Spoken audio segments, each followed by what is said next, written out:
शुरू होती है केकी किरयू से, जिसे एक अच्छा सपना आ रहा था, लेकिन इसे उसकी बहन मिजुहा द्वारा अनजाने में बाधित कर दिया गया जब वह अंदर चली आई। उसके बिस्तर पर मिजुहा फिर दोनों के लिए नाश्ता बनाती है और केकी गर्लफ्रेंड न होने की शिकायत करता है। कैलीग्राफी क्लब की अध्यक्ष सायुकी ताकाहारा केकी से क्लब रूम की सफाई में मदद करने के लिए कहती है, क्योंकि उसने वहां गंदगी कर दी थी। पहले साल की छात्रा कोगा युइका और दूसरे साल की छात्रा माओ नंजो भी मदद करने के लिए आती है साथ में।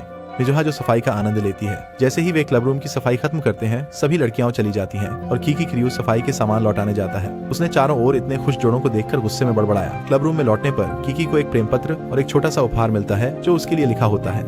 प्यार के इजहार से उत्साहित होकर केकी अपने दोस्त शोमा आकियामा से पत्र के बारे में बात करने के लिए मिलता है। वे उस रहस्यमयी लड़की को जिसने इजहार किया सिंड्रेला कहने का फैसला करते हैं। शोमा को यकीन है कि सिंड्रेला उन लड़कियों में से एक है जिन्होंने केकी के साथ कैलीग्राफी क्लब की सफाई में मदद की थी। वह जांच करने का फैसला करता है और क्लब रूम में लौटता है जहां वह मिलता है। सायुकी देखती है कि वह थका हुआ लगता है। सायुकी उदारता से केकी को ऑफर करती है कि जब भी उसे आराम की जरूरत हो वह क्लब रूम में झपकी ले सकता है। बाद में लाइब्रेरी में युइका मजाक में केकी से उसके साथी की शारीरिक उपस्थिति के बारे में पसंद पर चिढ़ाती है। जिम क्लास के दौरान केकी शोमा से कहता है कि दोनों लड़कियां सायुकी और युइका सामान्य रूप से व्यवहार कर रही हैं। शोमा उसे जांच जारी रखने की सलाह देता है और ऐसा करते समय केकी नोटिस करता है कि माँ उन्हें देख रही है। अचानक उसे एक झटका लगता है और वह बेहोश हो जाता है। जब उसे होश आता है तो वह खुद को नर्स के ऑफिस में पाता है और माँ उसे देख रही होती है। उस पर माँ समझाती है कि वह सिर्फ बोरियत के कारण उसे देख रही है। स्कूल के बाद सायुकी और केकी एक खोए हुए कुत्ते से मिलते हैं। जब वे कुत्ते को उसके मालिक से मिलाने में मदद करते हैं तो सायुकी स्वीकार करती है कि वह शारीरिक स्पर्श की लालसा करती है और कुत्ते से ईर्ष्या करती है कि उसे यह इतनी आसानी से मिल जाता है। केकी सायुकी के बालों को सहलाता है और बदले में वह उसे गाल पर चूमती है। बाद में उसकी बहन उसे सूचित करती है कि सायुकी क्लब से जाने वाली आखिरी थी।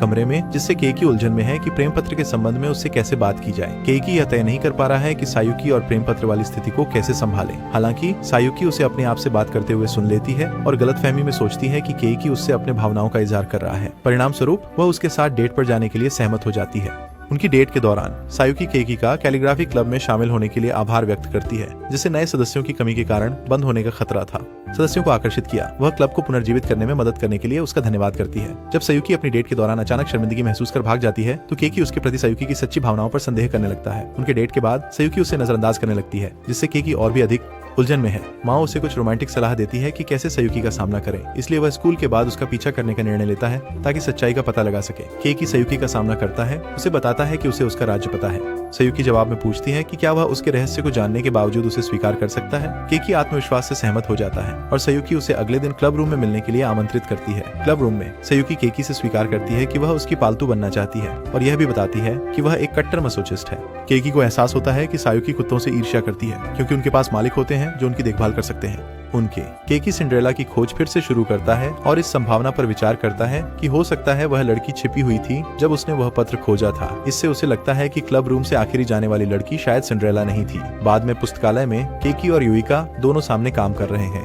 लाइब्रेरी के फ्रंट डेस्क पर काम करते समय सायुकी आती है और केकी के कान में फूंक मारकर उसे चौंका देती है। वह उसे लाइब्रेरी में इस तरह बर्ताव करने के लिए डांटता है, लेकिन वह उसे चिढ़ाना जारी रखती है। उसी समय युइका आती है और उसे सायुकी का केकी के इतना करीब होना अच्छा नहीं लगता। सायुकी युइका को बताती है कि वह केकी के साथ डेजर्ट डेट पर गई थी, जिससे युइका वहां से चली जाती है। सायुकी कुत्तों की आज्ञा पालन प्रशिक्षण पर एक किताब चुनती है और इसे पढ़ने के लिए बेहद उत्साहित होती है। युइका केकी से पूछताछ करती है और उससे कहती है कि वह उसे डेट पर ले जाए ताकि वह सायुकी के करीब हो जाने की भरपाई कर सके। उस रात उसकी बहन उसे रिश्तों पर सलाह देती है। युइका के साथ एक डेट जिसमें फिल्म देखना, डिनर करना और शॉपिंग जाना शामिल है। डेट अच्छी जाती है, लेकिन वे नहीं समझते कि माँ उन्हें देख रही है। दूरी। ट्रेन यात्रा के दौरान केकी याद करता है कि उसने पहली बार लाइब्रेरी में युइका से कैसे मुलाकात की थी और कैसे वे धीरे धीरे बन गए। दोस्तों, वह याद करता है कि युइका मिश्रित नस्ल की है और अक्सर उसे उसके सहपाठी बहिष्कृत करते हैं। केकी को युइका से एक संदेश मिलता है जिसमें उससे स्कूल के बाद मिलने के लिए कहा जाता है। शोमा का मानना है कि युइका सिंड्रेला हो सकती है। मीटिंग में युइका केकी से कहती है कि वह उसके सायुकी के साथ डेट से प्रभावित हुई थी और चाहती है कि वह उसका गुलाम बने। जब केकी युइका का गुलाम बनने से इनकार करता है, वह उसे रिश्वत देने की कोशिश करती है, लेकिन जब वह फिर भी मना करता है तो वह उसे उसके मालिक को जवाब देने के लिए सजा देने लगती है। युइका उसे ट्रेन करने के विचार से रोमांचित है और उसे तब तक सजा देती है जब तक वह बेहोश नहीं हो जाता।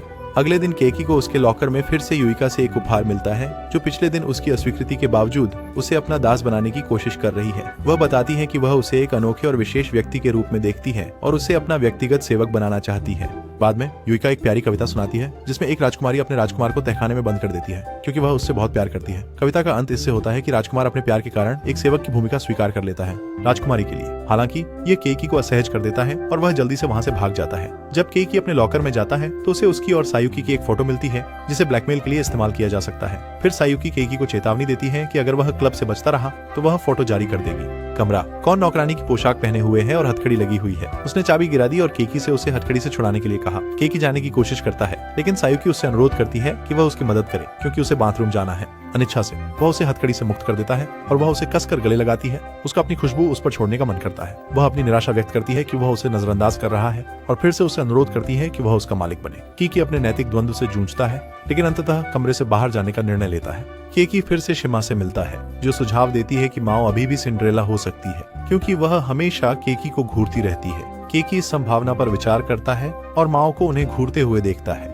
अगले दिन युका केकी पर घात लगाती है और उससे अपनी आंखें बंद करने को कहती है। युका उसे एक कक्षा में ले जाकर उसे बांध देती है और कहती है कि वह सायुकी के साथ है। सजा के रूप में वह मांग करती है कि वह उसके प्रति अपनी निष्ठा घोषित करे और उसे चूमे। पाँव वह धमकी देती है कि अगर वह मना करता है तो वह उसका पहला चुंबन ले लेगी। सायुकी कीकी और युका को ढूंढ लेती है, जो एक कक्षा में बहस कर रहे हैं क्योंकि वह कीकी का पीछा कर रही थी। वे प्रकट करते हैं कि जब से वे मिले, दोनों ने कीकी को अपना मालिक या गुलाम घोषित कर दिया और वे दूसरे को झुकाने की कोशिश कर रहे थे।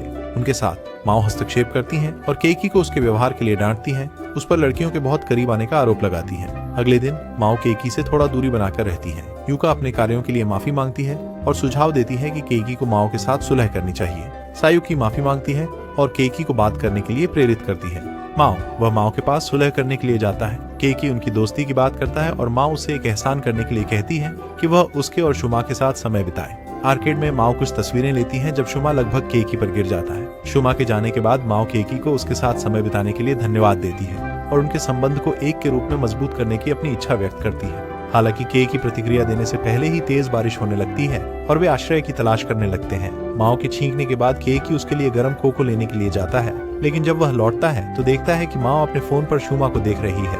केकी मानता है कि माओ को शुमा पर क्रश है, लेकिन माओ इसे नकार देती है और अचानक से चली जाती है। अगले दिन युका और सायुकी दोनों ध्यान देते हैं कि केकी और माओ अब भी अच्छे संबंध में नहीं है। जब केकी घर जाता है तो उसकी बहन उसे माओ के साथ सुलह करने की सलाह देती है। अगले दिन जब वह माओ के पास जाता है तो वह उससे नाराजगी जताती है कि उसने उसकी नींद खराब कर दी। रात केकी माफी मांगता है और उसका दोस्ती वापस पाने के लिए कुछ भी करने का वादा करता है। जब केकी अपनी गलती का प्रायश्चित करने के लिए कुछ भी करने का वादा करता है, माओ उससे शुमा के साथ एक रोमांटिक संबंध शुरू करने का अनुरोध करती है। केकी आश्चर्यचकित होता है, लेकिन बाद में समझ जाता है कि माओ हमेशा थकी रहती है, क्योंकि वह पूरी रात एक बॉयज लव कॉमिक लिखती है जो उनकी दोस्ती से प्रेरित है। वह यह भी समझता है कि माओ की नजरें उस पर और शुमा पर इशारे थे कि वे एक साथ आएं। कीकी को निराशा होती है कि माओ सिंड्रेला नहीं है और वह अपनी लॉकर में एक और लिफाफा पाता है। हालांकि इस बार वह एक प्रेम पत्र की बजाय, कबूलनामे के बजाय इसमें ब्लैकमेल होता है। बाद में वह क्लब रूम में जाता है और युका को बनी पोशाक में पाता है। वह उसे उसकी तस्वीरें लेने का आदेश देती है और केकी अनिच्छा से सहमत हो जाता है। युका कैलीग्राफी क्लब में शामिल हो जाती है और केकी का ध्यान आकर्षित करने के लिए बनी पोशाक पहनती है। माओ भी क्लब में शामिल होती है, लेकिन उसे पोशाक नहीं पहननी पड़ती क्योंकि उसने सायुकी को रिश्वत दी। युका और सायुकी एक प्रतिद्वंद्विता शुरू करते हैं और क्लब अध्यक्ष युका को चाय लाने के लिए भेजते हैं। सायुकी एक मंगा प्रकट करती है जिस पर वह गुप्त रूप से काम कर रही थी, जिसमें केकी और युका को एक रोमांटिक और अंतरंग संबंध में दिखाया गया है। युका इसे गलती से देख लेती है और उसकी सामग्री से नफरत करती है, लेकिन पढ़ने से खुद को रोक नहीं पाती। ज्यादा केकी को एहसास होता है कि सुलेख क्लब विकृतियों के लिए एक प्रजनन स्थल बन गया है। बाद में वह कोहारू अटोरी द्वारा सामना किया जाता है, जिसने पहले उसे ब्लैकमेल किया था। कोहारू उसे अपने भाव बताती है। हालांकि केकी जल्दी ही ये समझ जाता है कि वास्तव में उसके दोस्त शुमा के लिए उसके मन में भावनाएं हैं। उसके कमरे में वह दीवारों पर शुमा की कई तस्वीरें देखता है। फिर कोहारू उसे ब्लैकमेल करती है कि वह शुमा से अपने प्रेम का इजहार करने में उसकी मदद करे। जिस फोटो को उसने अपने टेलीस्कोप से लिया था, उसे लेवरेज के रूप में इस्तेमाल करके। केकी यह जानकर हैरान हो जाता है कि वह खगोल विज्ञान क्लब की अध्यक्ष है और टेलीस्कोप का इस्तेमाल करने में निपुण है। केकी इस बात से हैरान है कि कोहारू को शुमा से अपनी भावनाएं व्यक्त करने में कठिनाई क्यों हो रही है, जबकि वह उसके अनुरूप है। हालांकि कोहारू स्वीकार करती है कि वह सीनियर है, जिससे उसे लगता है कि वह उसके लिए बहुत बड़ी है। इस बातचीत के बाद केकी अपनी छोटी बहन मिजुहामा से मिलता है और उसे सामान उठाने में मदद करने की पेशकश करता है। किराने का सामान। केकी सुझाव देता है कि कोहारू जूनियर की तरह तैयार हो सकती है ताकि वह अपनी सीनियर स्थिति को छुपा सके, और उसे शुमा से मिलवाता है। वे दोनों अच्छे से मिलते हैं और केकी उनकी एक साथ तस्वीर लेता है और वे संपर्क जानकारी का आदान प्रदान करते हैं। कोहारू शुमा के सामने अपना प्रेम प्रकट करने में केकी की मदद के बदले सिंड्रेला की खोज में उसकी सहायता करने की पेशकश करती है। स्थिति का विश्लेषण करने के बाद कोहारू प्रस्ताव देती है कि हो सकता है सिंड्रेला उनमें से 4 में से एक न रही हो।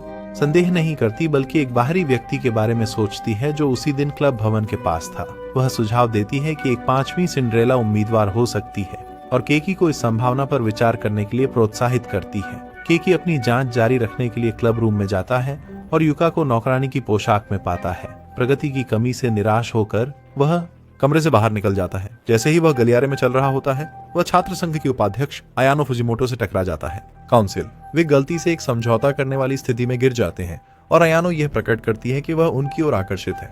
अपने शिक्षक से बात करने के बाद केकी को पता चलता है कि अयानो सिंड्रेला घटना के दिन क्लब भवन में थी। बाद में अयानो पार्क की बेंच पर केकी से मिलती है और उसे कुछ घर के बने मिठाई देती है। वह फिर उसके बहुत करीब बैठती है और उसे गले लगाती है, फिर छोड़ देती है। केकी अपने जांच में सहायता के लिए कोहारू की ओर रुख करता है और वह अपनी ट्रैकिंग क्षमताओं का उपयोग करके जानकारी इकट्ठा करती है।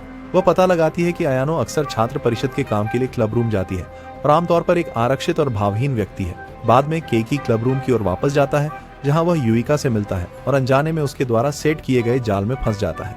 सजा के तौर पर युइका उसकी छाती की मालिश करना शुरू करती है, लेकिन उसका एक हादसा हो जाता है और वह घटना स्थल से भाग जाती है। कीकी कचरा उठाने के लिए स्वयं सेवा करता है ताकि अयानो के करीब जा सके, जो क्लब रूम के निरीक्षण के लिए आई थी।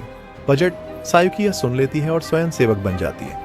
जब वे मिलकर काम करते हैं तो अयानो की कीकी में कुछ रुचि दिखाती है। हालांकि जब सायुकी इसे देखती है तो वह जलन महसूस करती है और कीकी को अन्य लड़कियों के करीब जाने के लिए उसे डांटने ले जाती है। फिर सायुकी उस पर अपनी गंध छोड़ने के लिए उसे चाटती है, लेकिन केकी अपने दादाजी की सलाह का उपयोग करके उससे छुटकारा पाने की कोशिश करता है। हालांकि इसका उल्टा असर होता है क्योंकि सायुकी इसे पसंद करती है। सायुकी के चले जाने के बाद अयानो गलती से नदी में गिर जाती है और केकी उसे बचा लेता है। वह उसे अपना स्वेटर देता है ताकि वह सूख सके और वह उसे गले लगाकर धन्यवाद देती है। उसे अपनी जांच की प्रगति के बारे में शुमा को अपडेट करने के बाद केकी छात्र परिषद कक्ष में अयानो से मिलता है, जहां उसने कुछ संगीत और घर का बना मिठाई। वे अपनी व्यक्तिगत रुचियों पर चर्चा करते हैं और अयानो अपने संगीत के जुनून का खुलासा करती है, जो कीकी को आश्चर्यचकित करता है। फिर वह उससे पूछती है कि क्या वह उसका पियानो बजाना सुन सकता है, और वह स्वीकार करती है। अयानो स्वीकार करती है कि जब से उन्होंने मुलाकात की वह केकी की सुगंध की ओर आकर्षित रही है और वह उसके फेंके हुए सामान को सूंघने के लिए इकट्ठा कर रही है। वह समझाती है कि उसने छात्र परिषद कक्ष को रोमांटिक दृश्य के रूप में इसलिए तैयार किया था ताकि केकी सो जाए और वह उसकी अंडरवियर उसके सुगंध के लिए चुरा सके। केकी उसकी स्वीकारोक्ति से हैरान हो जाता है और जाने की कोशिश करता है, लेकिन वह उससे रुकने और उनके रिश्ते को जारी रखने की भीख मांगती है। जब वह शुमा और कोहारू के साथ घूमता है तो उसे भी लगे रहता है कि वह तीसरा पहिया है। वह अगला कदम उठाने का फैसला करता है और डबल डेट का सुझाव देता है, लेकिन वह इस बारे में अनिश्चित है कि किसे साथ ले जाए। वह उसे बताता है कि कोहारू की योजना है कि वह बॉलिंग एली की यात्रा के दौरान जूनियर छात्र का रूप धारण करे। खेलते समय अच्छा समय बिताने के बावजूद शुमा को कोहारू की हमेशा हुडी पहनने की आदत के बारे में दिलचस्पी होने लगती है। बाद में उस शाम कोहारू प्रकट करती हैं कि शुमा उन्हें कई टेक्स्ट मैसेज भेज रहे हैं और उन्हें छुट्टी पर साथ आने के लिए कहा है। केकी की सहायता के लिए धन्यवाद प्रकट करते हुए वह उन्हें बताती हैं कि वह उस दिन शुमा के सामने अपनी असली यूनिफॉर्म पहनकर अपना प्यार जाहिर करने का इरादा रखती है। शुमा के साथ वह उस जगह जाती है जहां उसने पहली बार उसके लिए अपने भावनाएं महसूस की थी और उसे अपने जज्बात बताती है। दुर्भाग्यवश वह उसके इजहार को स्वीकार नहीं कर पाता क्योंकि उसकी प्राथमिकताएं केवल छोटी उम्र के लिए सीमित हैं। लड़कियों। जब केकी और शुमा का आमना सामना होता है तो वे दोनों कोहारू की स्थिति के लिए एक प्रकार का पश्चाताप साझा करते हैं। केकी अपने दोस्त को फटकार लगाता है जबकि शुमा स्वीकार करता है कि उसने भी उस दिन कोहारू को देखा था जब वह उस पर फिदा हुई थी और वह यह जानने के लिए उत्सुक था कि क्या वे फिर कभी मिलेंगे। शुमा को कोहारू को चोट पहुंचाने के लिए गहरा दुख होता है। भावनाओं। कीकी कोहारू का मनोबल बढ़ाने के लिए उससे मिलने जाता है और बाद में शुमा आता है और उनकी रिश्ता शुरू करने की इच्छा प्रकट करता है। जैसे मित्रों, कुछ हल्की फुल्की नोकझोंक के बाद वह उसके प्रस्ताव को मान लेती है, लेकिन लाइट्स ऑन होते ही वह देखती है कि एस्ट्रोनॉमी क्लब में उसकी कई तस्वीरें लगी हुई हैं। जब केकी अपनी छोटी बहन मिजुहा के साथ समय बिता रहा होता है तो वह गलती से उसके कमरे में बिना दरवाजा खटखटाए चला जाता है और उसे कपड़े बदलते हुए देख लेता है। कपड़े। वह माफी मांगता है और वे स्कूल की लड़कियों के बारे में बात करते हैं। मिजुहा उसके पहले के विकृत विचारों के लिए उसे माफ कर देती है और उसे उसकी मदद करने की पेशकश करती है। जांच पड़ताल। सायुकी अचानक आती है और खुलासा करती है कि वह कुत्ते जैसा एक पोशाक लाई है। वह इसलिए आई थी क्योंकि वह घर पर बेचैन महसूस कर रही थी और खेलना चाहती थी। जब वह उसे कुत्ते की तरह व्यवहार करने से मना करता है तो वह धमकी देती है कि वह उसकी बहन को मंगा दिखाएगी। वह मजबूरन उसके सिर को छूता है और फिर उसके पेट की मालिश करता है। वह बदले में उसे गले लगाती है और उसकी बहन देखती है। उनके बाद जल्दी ही जैसे ही सायुकी जाती है, युइका आती है। वह उस आदमी खरगोश के पोशाक को पहनने से मना कर देता है जो उसने पैक की है, जब तक कि वह नहीं उसे ब्लैकमेल करती है। वह आदमी खरगोश के रूप में तैयार है और युइका उसकी कुछ तस्वीरें लेती है। उन्हें उसकी बहन पकड़ लेती है जब वह अनजाने में उसके ऊपर गिर जाती है। उसे जल्दी ही बाद में युका चली जाती है। माँ उसे फोन करती है और बताती है कि अन्य लड़कियों ने इस यात्रा और ब्लैकमेल की योजना बनाई थी और अगर उसे अपना अगला मंगा पूरा करने की समय सीमा नहीं होती तो वह भी जाती। जब वह अपने कमरे में वापस आता है तो उसे सिंड्रेला की शॉर्ट्स गायब मिलती हैं और वह शुमा और कोहारू को इसकी जानकारी देता है। अपराध, उन्हें लगता है कि उनमें से एक सिंड्रेला हो सकती थी जो अपने निशानों को छुपाने की कोशिश कर रही थी, क्योंकि वे तब ली गई जब सायुकी और युइका उसे देख रहे थे। केइकी सायुकी को थीम पार्क ले जाता है, यह साबित करने के इरादे से कि वह सिंड्रेला है या नहीं। वह राइड्स के दौरान हवा की मदद से उसकी स्कर्ट उठाने की कोशिश करता है, लेकिन उसकी कोशिशें बेकार जाती हैं। हालांकि फेरिस व्हील पर उनके समय के दौरान सायुकी केइकी को उसके चेहरे को छाट कर हैरान कर देती है। उसे लेकर अप्रत्याशित रूप से वे कुछ कैलीग्राफी देखने जाते हैं और केइकी को लगता है कि उसके पास समय कम होता जा रहा है। घर जाते समय केइकी सायुकी से कहता है कि वह अपना स्कर्ट उठाए ताकि वह देख सके कि वह कांच के चप्पल पहन रही है या नहीं, लेकिन इसके बजाय उसने पाया कि वह बिना, मैं नाम नहीं कहता क्योंकि आप समझते हैं कि क्या है, पूरे दिन पिछले दिन की घटनाओं से शर्मिंदा महसूस करते हुए केइकी और सायुकी दोनों अपनी असुविधा व्यक्त करते हैं कि क्या हुआ। सायुकी केइकी को आश्वासन देती है कि वह भविष्य में किसी भी समान अजीब स्थिति से बचने के लिए बिना अंडरवियर के नहीं जाएगी। केइकी ने सायुकी का सामना करने का फैसला किया कि उसे संदेह है कि वह सिंड्रेला हो सकती है। इसके जवाब में सायुकी कबूल करती है कि वह उसके कमरे में चोरी छुपे घुस गई थी और उसके बॉक्सर चुराकर पहन लिए थे। वह अगले दिन केइकी यह जांचने के लिए युइका के पास जाता है कि क्या उसने उसकी अंडरवियर चुराई थी। जब युइका चाय बना रही होती है तो केइकी चुपके से उसके अंतर्वस्त्र देखने की कोशिश करता है, लेकिन वह पकड़ लिया जाता है, जिससे युइका के पास उसके खिलाफ और भी ब्लैकमेल करने का साधन हो जाता है। युइका केइकी पर अपनी पकड़ का फायदा उठाते हुए उसे अपने काम कराने के लिए मजबूर करती है, जिसमें उसे उसके लिए लाना भी शामिल है।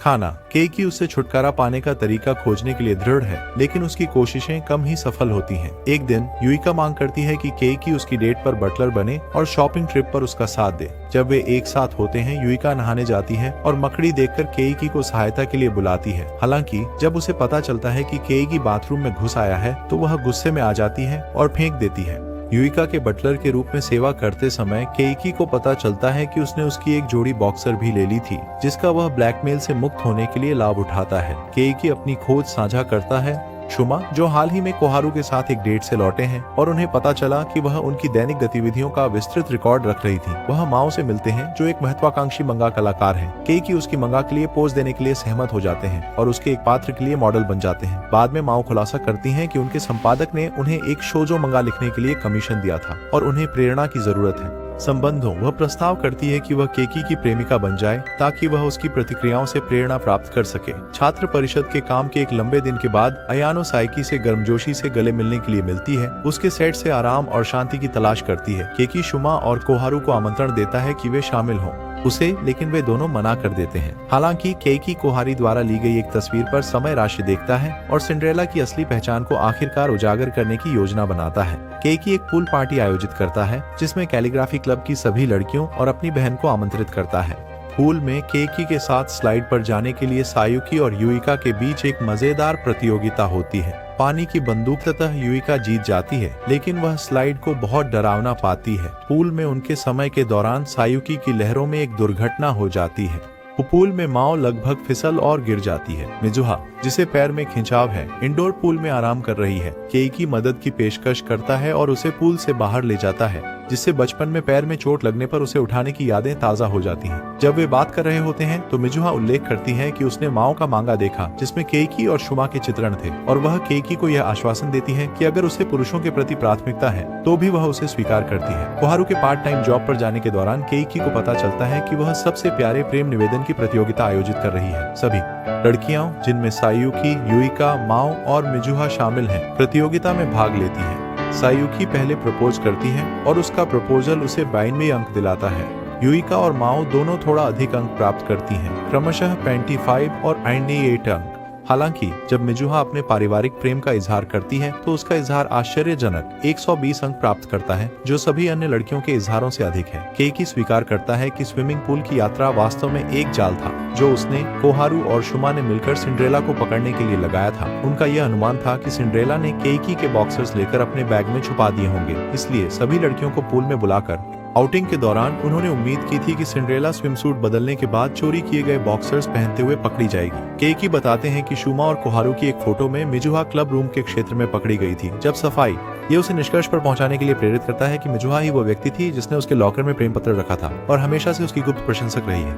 आगे मिजुहा स्वीकार करती है कि वह सिंड्रेला है, लेकिन केकी उसकी भावनाओं को स्वीकार नहीं कर सकता क्योंकि वे भाई बहन हैं। हालांकि मिजुहा तर्क देती है कि उनकी जन्म तिथियां करीब हैं और वे खून के रिश्तेदार नहीं हैं। फिर वह कीकी को चूमती है। कीकी सयुकी से शादी का सपना देखने के बाद मिजुहा के पास जागता है। मिजुहा उसे गले लगाती है जिससे उसे शर्मिंदगी महसूस होती है। अपनी उलझन में वह अपने पिता को फोन करता है यह सत्यापित करने के लिए कि वह और मिजुहा खून के रिश्तेदार नहीं है। बाद में वह शुमा और कोहारू से सलाह लेने के लिए मिलता है, लेकिन उन्हें उसकी स्थिति मजाकिया लगती है। बाद में माओ उसे खाना और हिम्मत बढ़ाने वाले शब्द देती है। जब कीकी अपने पिता से यह जानता है कि मिजुहा को उसके माता पिता की कार दुर्घटना में मृत्यु के बाद गोद लिया गया था, तो मिजुहा उससे संपर्क करने की कोशिश करती है। हालांकि जब केकी बारिश में फंसने के बाद घर लौटता है तो वह बीमार हो जाता है। जब वह बीमार होता है तो उसे मिजुहा से उसकी पहली मुलाकात याद आती है जब उसे गोद लिया गया था। और यहीं पर यह वीडियो समाप्त होता है।